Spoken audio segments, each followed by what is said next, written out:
3부 예배에 나오신 여러분들 위해 하나님의 크신 은총이 충만할 수 있게 되기를 축원합니다. 가까이 있는 분들을 축복하면서 여러분의 마음을 여시기를 바랍니다.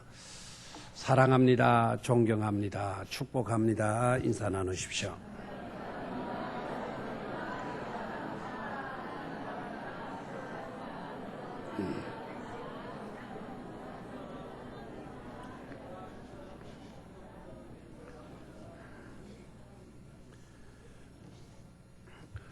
이번 총회 기간 때에 옛날에 지도했던 학생이 안과 의사가 되고 안과 원장을 하고 있더라고요. 조치원에서 안과 병원 원장을 하고 있는데 전화가 와서 한번 방문해 달라고. 그래서 저녁 식사 시간이 약 한 1시간 반 정도 되어서 저녁 식사 때 갔어요. 멀면 못 간다 그러니까 20분밖에 안 걸린다 해서 갔습니다. 갔더니 느닷없이 예배 좀 드려달라 그래요. 그래서 예배를 인도했어요. 그때 갑자기 부탁을 하길래 바로 오늘 이 본문을 가지고 잠시 예배를 인도를 했습니다. 예배를 딱 마치고 나니까 그 원장 되는 제자가 목사님, 사울의 그 눈에서 비늘 같은 게 떨어져서 사울이 다시 보게 되었다고 그랬는데 그 비늘이 뭔 것 같아요? 라고 질문을 했어요. 그래서 뭔 것 같으냐가 이제 질문을 딱 받으니까 난감한 겁니다. 저는 성경을 그대로 받아들이는 사람 중에 하나니까요. 비늘이면 비늘이지 뭐 또 뭔 것 같으냐. 그래서 일단은 그게 떨어져 나간 걸 보면 눈곱 정도가 아니겠는가. 눈곱이 딱 끼어 있다가 그 이제 아나니아가 안수를 딱 하게 돼 그게 떨어져 나간 걸 말하지 않겠나.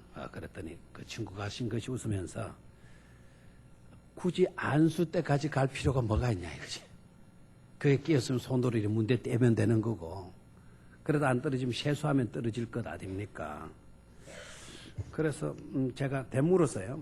그러면은 너는 뭐라 생각하냐 물으니까 저는 안과 의사이기 때문에 아무래도 그 사울이가 빛나는 부활의 주님의 광채를 딱 보게 되면서 백내장이 꽉 낀 것 아니냐, 백내장이.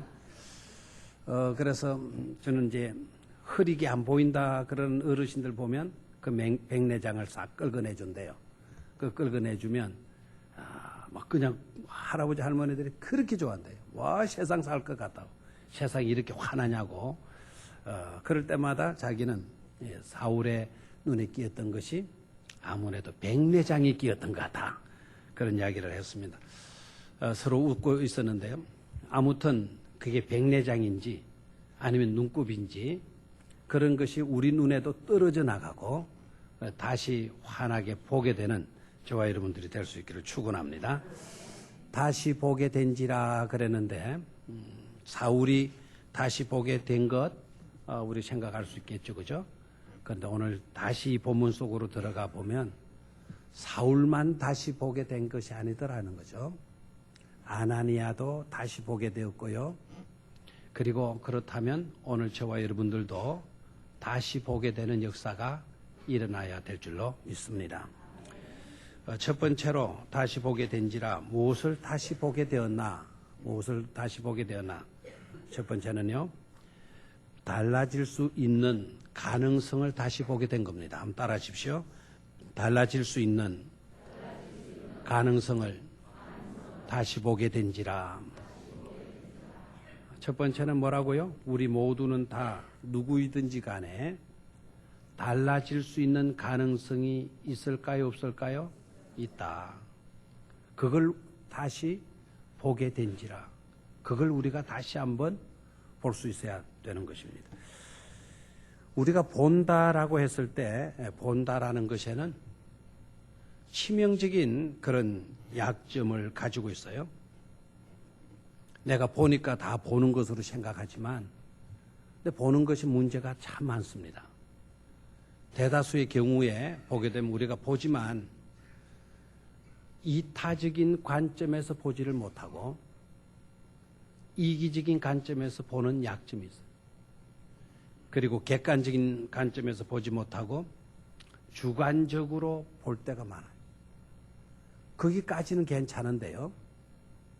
그런데 문제는 이기적으로 보고 주관적으로 보고 난 뒤에 그것이 전부인 양 생각하는 거예요. 그래서 이기적인 판단을 하게 되고요. 주관적인 결론을 내려버리고 마는 것입니다. 이게 치명적인 우리에게 있는 약점입니다. 남을 보되 좋은 쪽으로 보질 않는 거죠.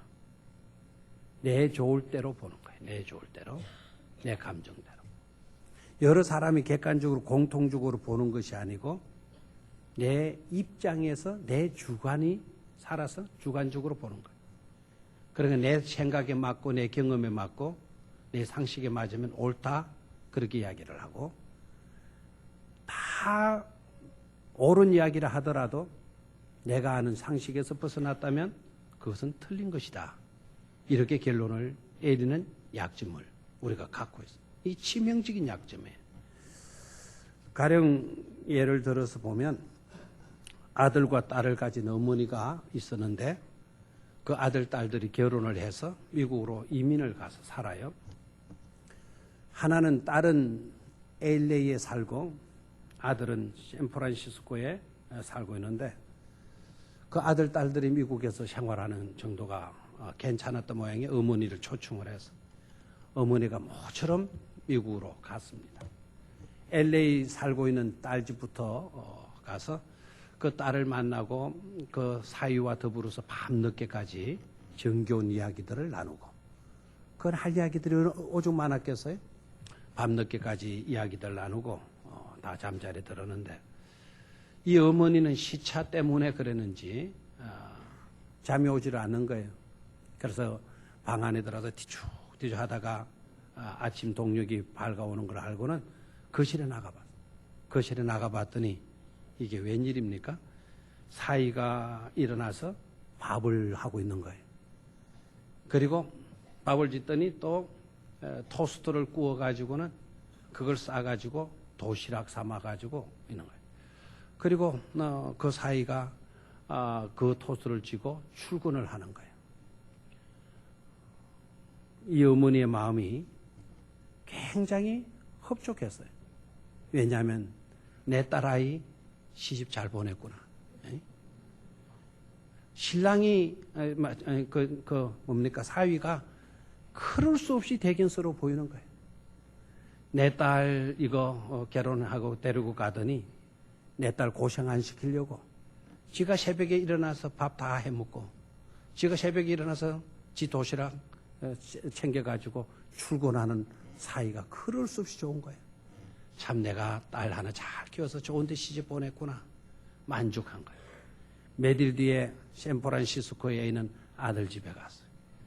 그날도 아들과 더불어서 밤늦게까지 이야기를 하고 새벽에 떡 나가봤더니 세상에 이런 일이 있습니까? 아들 녀석이 꼭두 새벽에 나와가지고는 밥을 하고 있고요. 아들 녀석이 또 지 먹을 도시락을 싸고 있어요. 며느라가는 보이지를 않고 있고요. 금이야 오기야 키운 내 아들 이거 장가 보냈더니 세상에 이럴 수가 있냐 이럴 수가 있냐 막 속이 상해갖고 있다라는 거예요. 이게 우리가 본다는 것 아닙니까? 똑같은 아침밥 짓고 똑같은 도시락 싸가는 두 남성을 봤어요. 사이가 그렇게 했을 때는 참 대견스러워 보였고 좋아 보인 거예요. 아들이 그 짓 하고 있는 것을 보고는 속상하거나 가슴 아파하는 거예요. 이게 다 뭐죠? 이타적인 관점으로 보지를 않고 이기적인 관점으로 보고 있는 것이죠. 객관적으로 보지 않고 주관적으로 보고 있는 것이죠.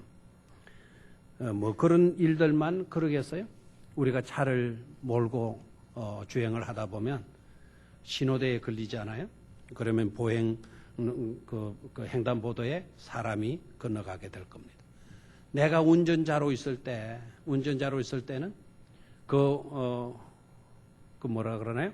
횡단보도에 사람이 지나가는 걸 보면 좀 빨리빨리 신호 바뀔까봐 빨리빨리 좀 지나가주면 좋은데 세워라 내워라 하고 횡단보도 건너고 있으면 속상하잖아요. 얘라이 지 사람 저 말이야. 지 혼자 사는 세계냐. 빨리 건널 것이지 왜 저렇게 늦잠 부리냐고 이렇게 이야기를 하잖아요. 근데 자기가 횡단보도를 건너고 있는데 그 대기하고 있던 차량이 빨리 건너라고 빵빵거리면 눈을 째려보면서 성질 더럽게 나쁘다고 또 이렇게 하지 않습니까? 그것뿐만 아니죠. 내 앞에 초보 운전자가 차를 몰고 가게 되면 세상에 초보 운전밖에 안 되는 게 저렇게 차를 몰고 나와서 집에서 낮잠이나 자 하고 막 이렇게 야단더라고. 지가 차를 서서히 몰고 가게 되면 뒷차가 빵빵거리면 무슨 소리야? 난 안전운전하고 있다고 이런 식으로 하는 거죠. 남이 하면 그릇되고 내가 하면 괜찮은 식으로 이런 식으로 판단하는 거. 교회 안에도 종종 그런 일이 있죠. 빈 소매를 입고 온 사람을 보면 교인들이 아이고 저 꼴 좀 봐. 아니 집사락 하는 게 말이야. 교회에 올 때 저 뭐라 그러나요? 민소매 입고 왔다고 팔도 없고 하는 그런 옷 입고 왔다고 막 손가락질 하잖아요. 야단들 하잖아요.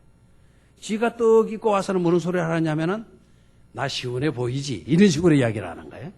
이게 다 뭡니까? 객관적인 판단하지 않고 이타적인 관점으로 보지 않고 이기적인 관점 그리고 주관적인 관점으로 보고 있다라는 거예요. 이게 우리에게 있는 약점들입니다. 우리가 어떻게 보는가 하는 것이죠. 우리가 사람들을 볼 때 성급한 결론을 또 내려요. 성급한 결론이라는 게 뭐냐? 성급한 결론이라는 거는 되어진 것만을 보고요. 되어질 것을 보지 못하고 결론을 내리는 것. 이게 성급하다라는 거예요. 다시 한번 성급하다라는 거는 되어진 것만 보고 되어질 것을 보지 못하고 뭐를 내리는 것이다? 결론을 내리는 것이다. 판단을 내리는 것이다. 그럴 때 우리는 성급하다 이렇게 이야기를 하는 거예요. 어떤 사람이요. 한때 잘못했어요. 한때 잘못한 것을 보고는 어떻게 결론을 내리냐면 저 사람은 안 돼. 저 사람은 그런 인간이야. 한때 한 번의 실수를 보고 딱 결론을 내리는 거예요. 모든 것을 판단해 버리는 거예요. 저 사람은 그런 인간이라고 판단을 해버리는 거예요. 그럴 때 그것을 가리켜서 성급한 행동, 성급한 판단을 했다. 이렇게 이야기를 하는 거죠.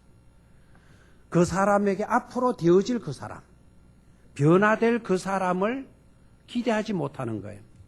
잘 될 수 있는 가능성이 있다라는 것을 생각하지 않은 거예요. 지난날의 행동, 어저께의 거짓, 그것만 보고 결론을 짓고 마는 거예요. 이것이 바로 우리가 안고 있는 치명적인 약점일 수 있다라는 것입니다.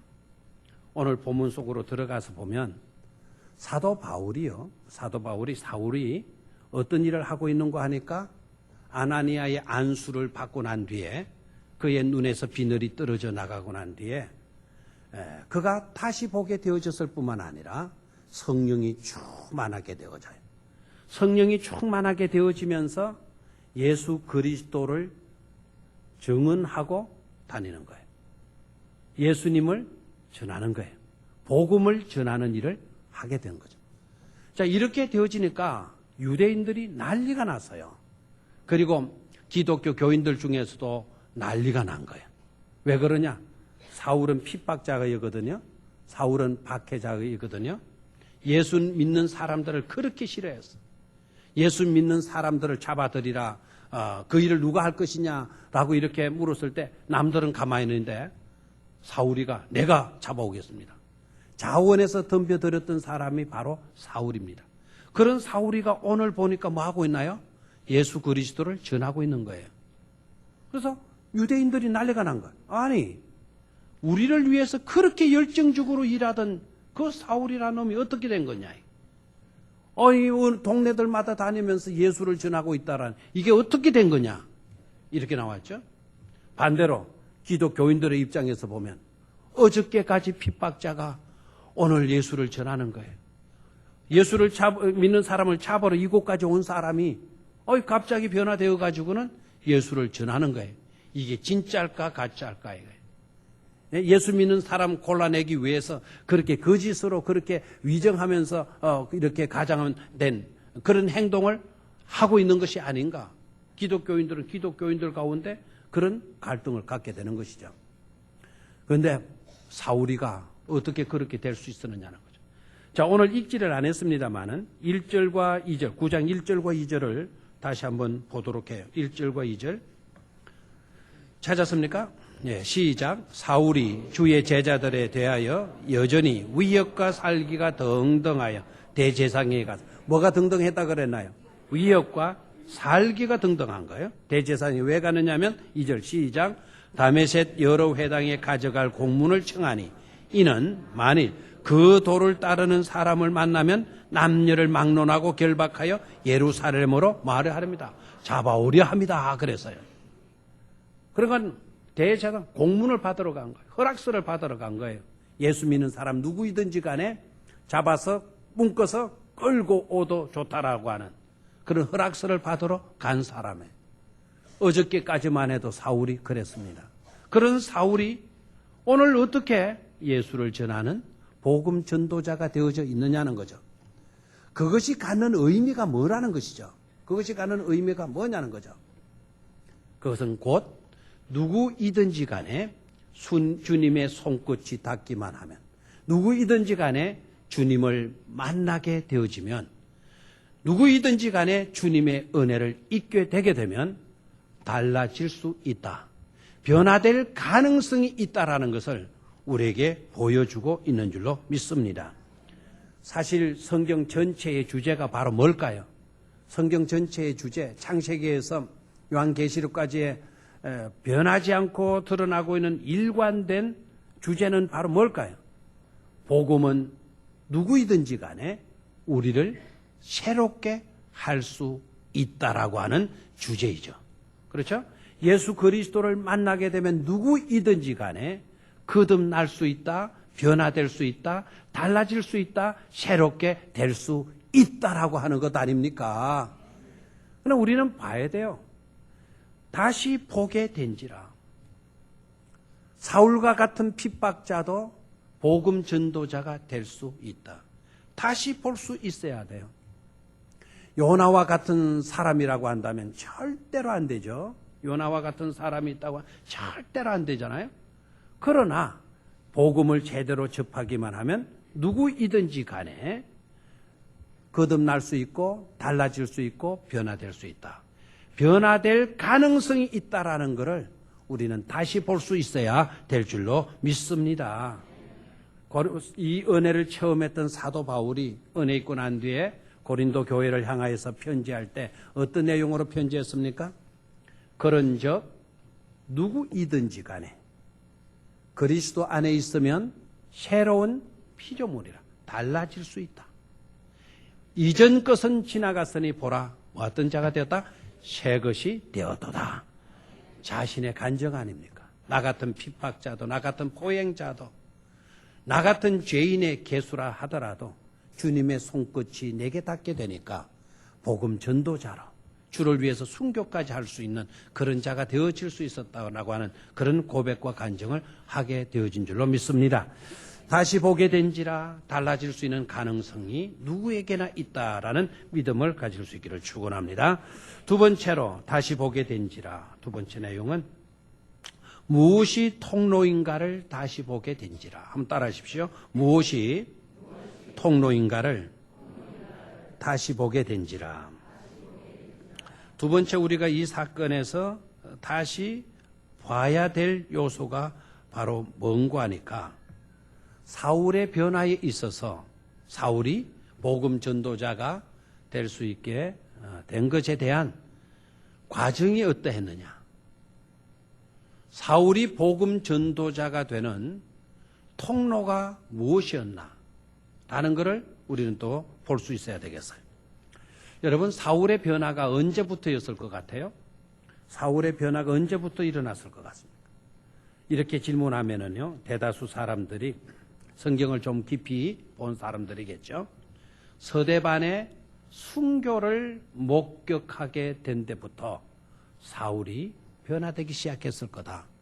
이렇게 말을 하죠. 서대반이 돌 맞아 죽으면서 그 고통과 아픔 속에서도 자기에게 돌을 던지는 사람을 위하여 기도하잖아요. 분노하는 모습이 아니고 자기를 쳐 죽이는 사람들을 향하여 하나님께 기도하기를, 주여 저들의 죄를 마하여 주십시오. 용서하여 주십시오. 웬만한 사람 같으면 이빨을 갈고 나는 억울한 죽음을 짓는, 나 죽기 싫다고 아우성을 하고 부르짖을 건데, 그런 부르짐이 아닌 오히려 자기에게 돌을 던지는 사람들을 용서해달라고 하나님께 기도하고 있는 이 모습, 가슴이 찡했겠죠, 그죠? 그리고 그렇게 돌 맞아 피투성이가 되어진 채로 죽어가는 서대반의 모습이요, 비참한 그런 모습이 아니고 처절한 모습이 아니라 해와 같이 빛나는 모습을 보잖아요. 해와 같이 빛났다. 해와 같이 빛났다. 그의 얼굴에 광채가 났다라는 거예요. 그런 것을 보고 혹시나 하는 어떤 그런 것으로 충격을 먹게 되면서 사울이 변화되기 시작했을 거다. 이렇게 생각하는 사람이에요. 어떤 사람들은 다메섹 도상에서 그 빛나는 광채를 보고 주님의 음성을 들었을 때, 사울아 사울아 부를 때 당신이 누굽니까? 사울이가 질문하니까 나는 네가 핍박하는 바로 그 예수다라고 하는 그 음성을 듣는 순간 그가 깨어졌지 않았느냐. 그래서 새로 거듭나지 않았느냐. 이렇게 말을 하는 사람도 있습니다. 그러나 가만히 성경을 보게 되면은 그건 하나의 단계에, 하나의 있었던 사건에 지나자. 실제적으로 그가 변화될 수 있었던 것은 아나니아를 만나고 난 뒤에 아나니아가 찾아와서 자신에게 안수 기도를 하고 난 후부터라는 것을 알 수가 있어요. 한번 17절과 18절을 다시 한번 우리가 보도록 하겠습니다. 시작.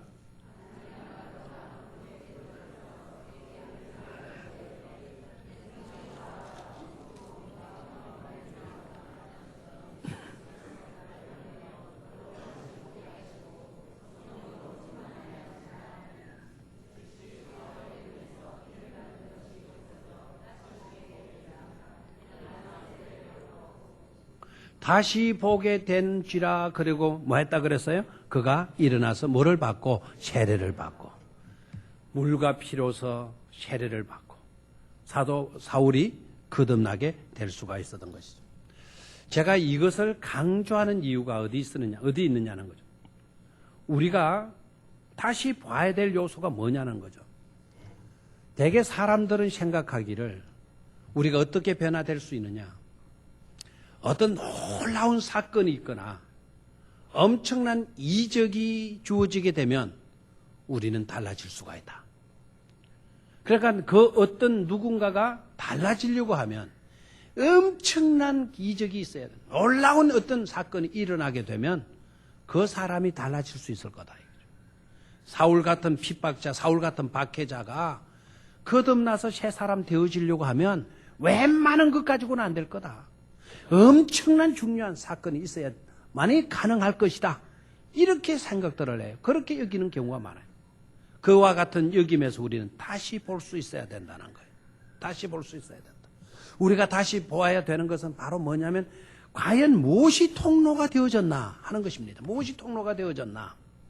엄청난 사건인 줄 알았더니, 그래야만 변화될 수 있는 줄 알았더니 그게 아니라 아나니아라고 하는 평범한 제자 한 사람. 이분은 예수님의 12사도 가운데 명단에 올라가 있지도 않지 않습니까? 그리고 이분의 이름이 여러분이 아시다시피 70인 제자들의 명단에도 들어가 있지 않지 않습니까?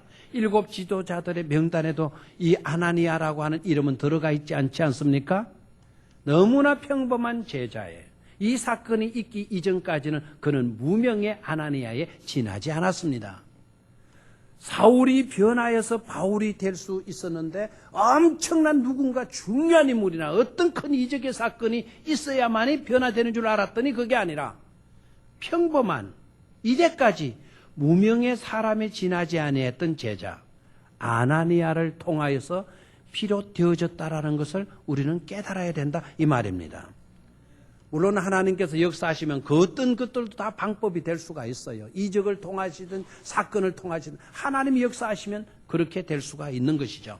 그러나 하나님은요, 꼭 이적과 어떤 놀라운 어떤 사건들을 통하여서만 하나님 자신의 뜻을 펼쳐가시는 분이 아니시라는 거예요. 미미한 존재, 아무것도 아닌 존재, 이제까지 알려지지 아니한 그와 같은 한 사람의 제자를 통하여서도 엄청난 중요한 놀라운 하나님의 역사를 불러일으키신다라는 사실을 우리는 다시 볼 수 있어야 된다 이 말입니다. 예? 중요한 과제. 어떤 뛰어난 인물을 통하여서만 그렇게 되는 줄 생각하시죠? 그렇지 않습니다.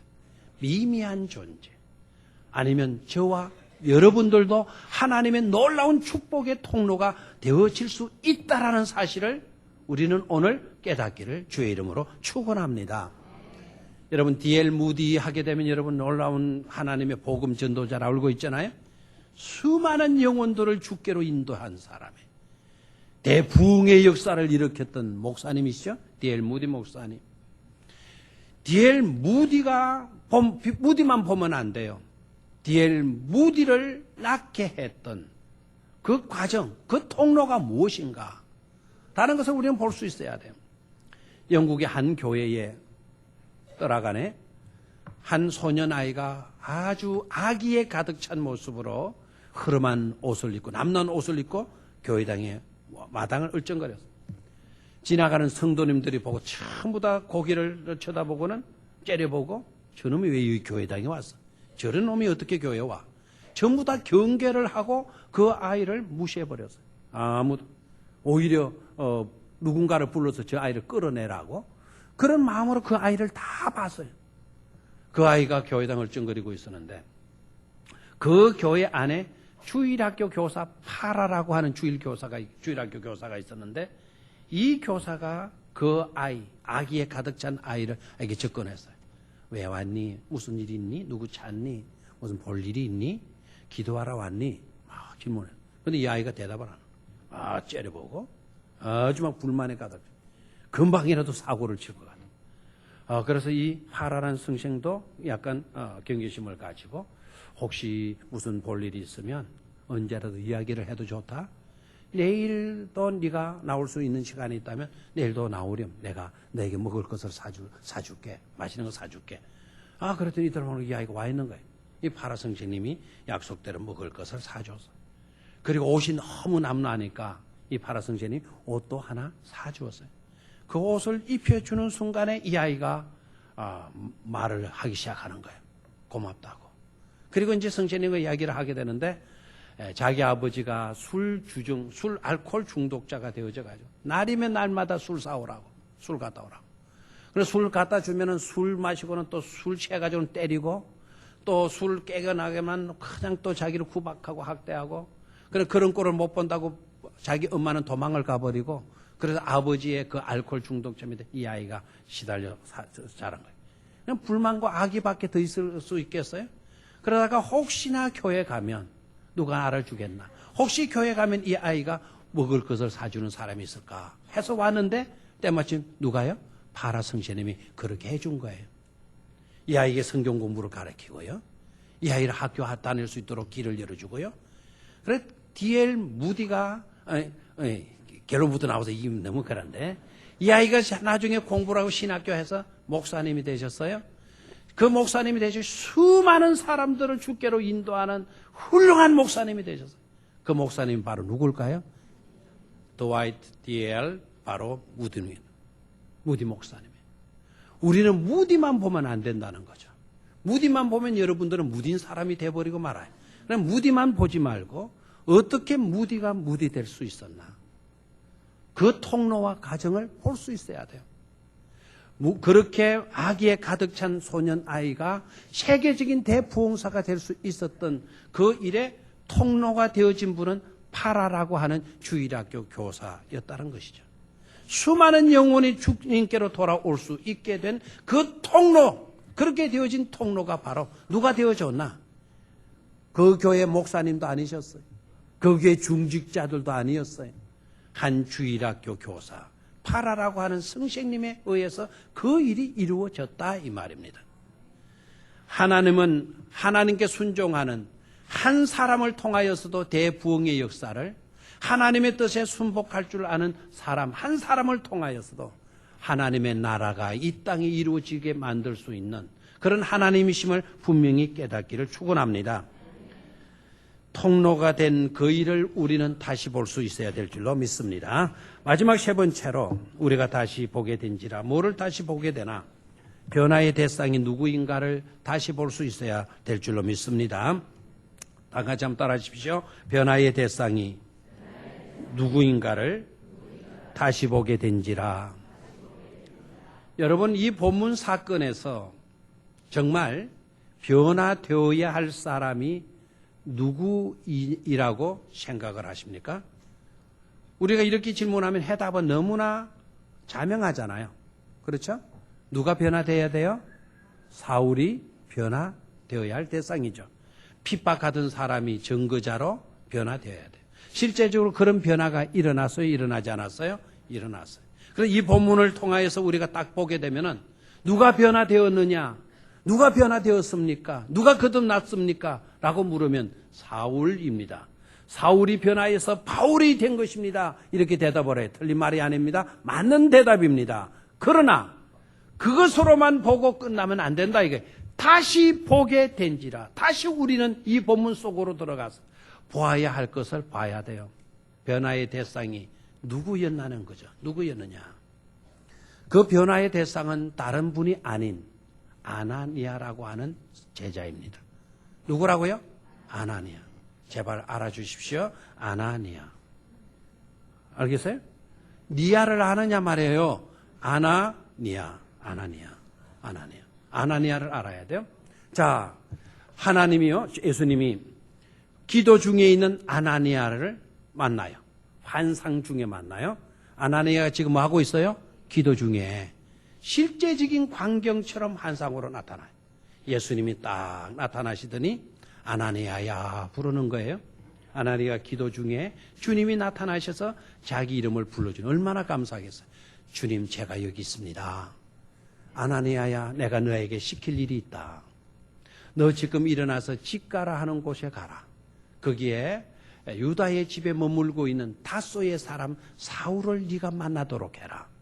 그 사울도 지금 환상을 보고 있는데, 그 사울도 기도 중에서 환상을 보고 있는데, 어떤 환상을 사울이 보고 있는 거 아니까 바로 네가 자기 머리 위에 손을 얹고 안수 기도하는 그런 환상을 지금 보고 있느니라. 그러니 네가 가서 그에게 뭘 해주어라? 안수해 주어라. 내가 너를 좀 써야 되겠다. 이렇게 주님이 환상 중에 나타낸 말씀을 하셔요. 근데 아나니아가 깜짝 놀라는 거예요. 아니, 저를 쓰시겠다는 것은 좋은데 주님, 정말 제가 당혹스럽습니다. 제가 가서 안수해야 될 사람이 다소의 사람 사울 맞습니까? 그래, 사울이니라. 아니, 어떻게 제가 그 사람에게 가서 안수를 할 수 있단 말입니까?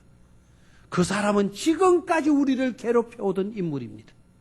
우리를 잡아서 죽이는 인물입니다.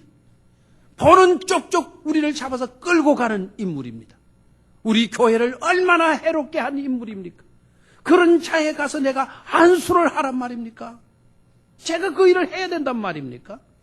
하나님, 그리고요, 쓸 사람이 없어서 그런 인간을 씁니까? 주를 믿는 수많은 제자들이 있고 주를 잘 믿는 그런 성도들도 있는데 왜 그런 사람을 쓰셔야지? 당신을 그렇게 핍박하는 사람을 왜 쓰시려고 하시는 겁니까? 제가 가지고 있는 정보에 의하면은 그 사울이가 이 다소 지역으로 내려온, 이 다메섹 지역으로 내려온 이유도 우리 예수 믿는 사람들을 잡아가지고 끌고 가려고 이렇게 온 것으로 제가 알고 있는데, 내가 가지고 있는 정보가 그러한데 어떻게 그런 사람에게 가서 안수하라고 그러고 그런 사람을 들어서 쓰시려고 하신단 말입니까? 딱 이렇게 나온 거예요. 그랬더니 하나님께서 딱, 주님께서 대답하셔요. 너 그런 소리 하지 말아라. 가라. 그래도 가. 이 사람은 내 이름을 이방인과 임금들과 이스라엘 자손에게 전하기 위하여 택한 나의 뭐라 그래요? 나의 그릇이라. 내가 그를 택했어. 그러니 가라라고 이야기를 해요. 이랬다면 요나 같으면은 가요 안 가요? 요나는 안 가요. 요나는 죽어도 못 가요. 나 그놈들 벼락 맞아 죽어야지. 왜 내가 가서 전한단 말입니까? 전하다가 혹시 은혜 받아가지고 회개하고 돌아오면 내가 진짜 그 꼴 못 봅니다. 막 이렇게 나왔잖아요. 그런데 이 아나니아는 어떻게 해요? 주님의 뜻, 주님의 생각, 주님의 주장이 그러하시다라는 것을 알고 주님께서 그를 쓰시겠다면 정말 받아들이긴 힘들지만 주님이 그를 쓰시겠다면 저도 그를 축복하겠습니다. 이유가 뭐냐고 묻는다면 제가 그 사람을 좋아서가 아니고 내 생각에 맞아서가 아니라 주님께서 저의 주인이 되시기 때문입니다. 주님은 저의 주가 되시기 때문에 주님께서 하라시면 제가 하겠습니다. 주님께서 저를 이기셔야지 내 주장, 내 생각, 내 뜻이 주님을 이기게 해서는 안 되는 것 아닙니까? 주님 뜻이 제게 이길 수 있도록 제가 순종하겠습니다. 이거예요. 그래서 아나니아가 간 거예요. 누가 변화되었나요? 아나니아예요, 아나니아. 정말 변화되기, 그 일 하기가 어려운 거예요. 그래서 여러분, 변화의 대상은 저 누군가로 생각하면 안 돼요. 사울이 변화돼야 돼 생각하고 마치도 우리는 아닌 것처럼 여기면 안 된다 이거예요. 변화의 대상을 다시 보게 된지라. 변화의 대상이 누구인가를 우리는 다시 볼 수 있어야 돼요. 변화의 대상이 바로 너가 아니라 나다. 너의 변화만을 강조하지 말고 나의 변화, 나부터의 변화를 우리는 먼저 강조할 수 있고 우선시할 수 있어야 될 줄로 믿습니다. 다시 보게 된지라. 아나니아가 주님의 뜻을 깨닫고는요, 주님의 뜻을 받아들여요. 수용하기 힘드는 결정이에요. 결단이에요. 그리고 받아들여서 다 직가라고 하는 곳으로 가지 않습니까? 직가로 가니까 사울이 기도 중에 있는 거예요. 그리고 기도 중에 있는 사울 위에 자기의 손을 내밀고 그의 머리 위에 손을 얹고 형제여 주께서 너를 다시 보게 하는지라 말씀하셔요. 뭐라고 이야기를 해요? 형제여. 저를 봐요.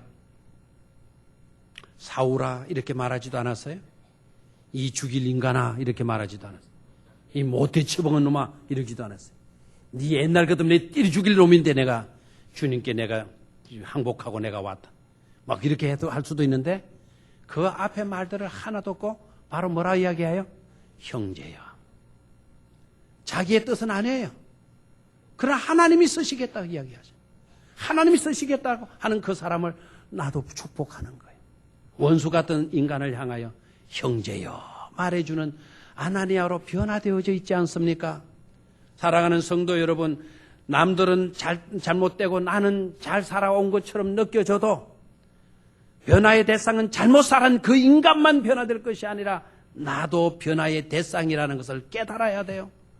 그리고 우리는 손가락질하고 무시하고 저버렸던 그와 같은 우리의 삶의 태도를 바꾸고 주님의 뜻이 주님이 그를 영접하고 주님이 그를 쓰시겠다고 한다면 그도 우리의 동력자요 우리의 형제요 함께 하나님의 백성이라는 것을 깨닫고 형제요 말해줄 수 있는 그런 우리로 거듭나고 달라지고 변화되어야 할 줄로 믿습니다. 그러게 되면 좋은 세상이 이루어지는 것 아니겠어요? 1921년 누이스라고 하는 사람이 자신의 부인 캐들린과 세 딸을 데리고요. 미국의 가장 흉악한 사람들을 수용하는 교도소로 발령을 받았어요. 우리로 말하면 옛날에 청송에 있었던 삼층교육대 같은 그런 곳이죠. 그런 곳으로 발령을 받은 거예요. 그래서 부임을 해요. 그 이제 취임식을 하는데 남편 루이스가 취임식을 딱 마치고 내려왔어요. 그 재수들 중학번 다 모이는 그 자리에 취임식을 하고 그리고는 침식을 하고 내려왔는데 그의 부인 캐들린이라고 하는 이 캐들 부인이 다시 강단으로 나가더니 연단으로 나가더니 한마디 하는 거예요. 여러분, 저는 저의 남편이 이곳으로 발령받았다는 소식을 듣고 우리 남편도 그랬고 저도 그랬고 정말 여러분들이 수용되어 있는 이곳으로 오기가 싫었습니다. 그래서 하나님께 기도하기를, 하나님이여 제발 우리 가족이 이곳으로 발령받아서 가지 않도록 좀 해주십시오. 다른 사람 보내시고 우리는 좀 빼주십시오. 그렇게 기도를 드렸는데 하나님이 그 기도를 들어주시지 않았다. 부득이 우리는 이곳으로 오는 것이 하나님의 뜻인 줄 알고 이곳으로 오게 되었다. 나는 정말 오기 싫은 곳이지만 하나님이 우리 가정을 보내주셨기에 이곳에서도 주 하나님의 뜻이 계시는 줄 믿고 내가 기도하는 중 방금 남편의 취임 선서를 하고 난 뒤에 제게 감동이 되어서 제가 이 강단에 나왔습니다. 저는 오늘부터 여러분들을 돌보겠습니다. 오늘부터 여러분들을 그리스도의 사랑으로 돌보겠습니다. 그러나 저는 믿습니다. 여러분들 또한 저를 잘 도와주실 줄 믿습니다. 라는 말을. 제수들이요, 이런 소리 처음 듣거든요. 말 잘 들어라. 이런 거는 들었지만 오히려 교도관과 교도관 부인을 잘 도와달라고 하는 이런 부탁을 하는 사람을 처음 봤어요. 여러분들이 저를 잘 돌보아 주실 줄 믿는다라는 이 말에 뭔가를 느꼈던 것 같아요. 그리고 이튿날부터 이 교도관의 부인, 소장 부인이 날마다 감방을 돌아다니는 거예요. 감방을 돌아다니면서 어지러운 거 치워주기도 하고. 그런데 그 살인범 가운데, 사형수 가운데 한 사람이 시력을 잃어가고 있는 것을 깨달았어요. 그래서 보지를 못하고 하는 걸 알고는 그 사형수 곁에 가서 책을 읽어주고, 그리고 그 사람이 하지 못하는 모든 것들을 돌봐주고 점자도 가르쳐주고 그렇게 돌보는 거예요. 또 다른 재수 하나를 또 돌보는데 또 다른 조수는 사이 있을 때 싸움 해가지고 얻어맞아가지고 고막이 나가버렸어요. 그래서 듣지 못한다라는 것을 알고는 그때부터 수화를 배우기 시작해요. 3년간 수화를 배워가지고 그 수화를 배워서 그 사람과 의사소통을 해주는 거예요. 근데 아무도 미국 정부에서도, 미국 같은 나라에서도 정부에서 흉악범들이기 때문에 저놈들은 돌봐줄 필요가 없다. 저렇게 이렇게 있다가 빨리 죽어서 사형당하고 그만이다. 그러니까 기머거리나 뭐 장애를 안고 있거나 이렇게 되게 되면 누가 하나 돌봐주질 않는 겁니다. 이런 사람 저런 사람 이렇게 돌봐주니까 이 캐더린이라고 하는 소장 부인이 나타나게 되면 어떤 사람들은, 어떤 제수들은 어머니 가는 사람도 있고, 어떤 사람은 누님 가는 사람도 있고, 어떤 사람들은 내 여동생 가는 사람들도 생겨나기 시작했다라는. 그러기를 16년 동안 돌봐주었는데 이 캐더린이 그들의 어머니가 되기도 하고 누나도 되기도 하고 여동생이 되기도 하고 친구가 되어주기도 하고 한 제수 한 사람을 사형수로 보지 않고 하나님의 자녀로, 거룩한 하나님의 백성으로 그렇게 대해준 거죠. 그런데 어느 날 캐더린이 출근을 하지 않는 겁니다. 출근을 하지 않게 되니까 불안에 떨리는 사람이 누구냐면 제수들이었어요. 제수들이 불안하게 지가는데 이분이 안 나오실 분이 아닌데 왜 이럴까? 왜 나오시질 않나? 막 감방 안에 술렁거리기 시작하는데 때마침 비보가 날아다녔어요. 그 비보의 내용이 뭔가 하니까 캐들린이 오늘 아침 감옥으로 출근하다가 교통사고로 죽었다라고 하는 비보가 되는 거예요. 그 비보가 이 감방에서 저 감방으로 옮겨지는데 온 감방에 있는 제수들이 엉엉 울기 시작하는 겁니다. 눈물바다가 된 거예요. 막 누구는 나오라 소리도 안 했는데 막 제수들이 말이죠. 감방에 있는 쇠 창살을 막 붙들고는요. 그 채상을 물고 목 나와 울기 시작하는 거예요. 감옥의 창살 저 너머지게 소장이 살고 있는 사택이 거기에 있는데 그 사택을 바라보면서 막 엉엉 우는 거예요. 간수가 그것을 보고 너무 안타깝고 그 광경을 보고 마음이 동했는지 갑자기 제수들에게 이렇게 말하는 겁니다. 내가 지금부터 감옥문을 열어주겠다. 내가 감옥문을 열어줄 거니까 너네들 캐들린의 장례식에 참여를 하고 저녁까지는 다 돌아와 주기를 바란다. 엄청난 모험이 아닐 수 없는 짓을 이 교도관이 해요. 감옥문을 열어줘. 한 사람의 경비병도 따라 붙지도 않고 그 감옥 문을 열어줘. 그랬더니 감옥 문이 열리자 죄수들이 막 뛰쳐나오면서 울면서 언덕바지에 있는 그 캐더린이 죽어있는 사택으로 이렇게 뛰어간 거예요. 장례식이 진행되는 동안에도 얼마나 그 자리가 죄수들이 와서 그냥 고마워가지고는 은혜 입은 죄수들이 울고 하는 통에 그 장례식이 잘 진행이 안 됐지만 너무나 은혜로운 장례식이 되어진 거예요. 수많은 사람들이 그 죄수들 보면서 하나님의 사랑이 이런 것이로구나, 하나님의 위로가 이렇게 나타나는구나 막 감동을 받게 된 거죠. 장례식은 그렇게 마치게 되었고, 놀라운 것은 단 한 명의 죄수도 탈옥하지 않고 제 발로 걸어서 다 감옥으로 돌아왔다라는 거예요. 그 소식을 미국 텔레비전에 라디오에 모든 매스컴이 그 소식을 방영하기 시작해서, 그랬더니 미국 전 국민들이 감명을 받고 도전을 받게 된 것이죠. 아무리 흉악한 범인을 할지라도, 극악무도한 살인죄를 지은 사람들이라도 믿어주고 사랑하게 되어지니까 저들 속에서도 하나님의 형상이 드러나고 있는 것이로구나, 저들의 모습 속에서도 하나님의 모습이 나타나고 있는 것이로구나 하는 것을 깨닫게 되어졌다라는 것이죠. 사랑하는 성도 여러분, 누가 믿어주면 놀라운 변화가 가능합니다. 뜨겁게 사랑하면 놀라운 일이 일어나기 시작하는 것입니다. 하나님의 전능하신 손길이 오늘 저와 여러분들의 결단 속에서도 말씀에 순종하는 그와 같은 사람으로 응답하며 살겠습니다. 내 자신부터 사랑의 사람으로 정죄하는 그와 같은 입술이 아닌 정말 축복하는 내 입술로 변하여서 나부터 변화되어져서 살기를 작정한다고 한다면 하나님 저와 여러분들을 통하여서 놀라운 역사를 불러 일으켜 주실 줄로 믿습니다.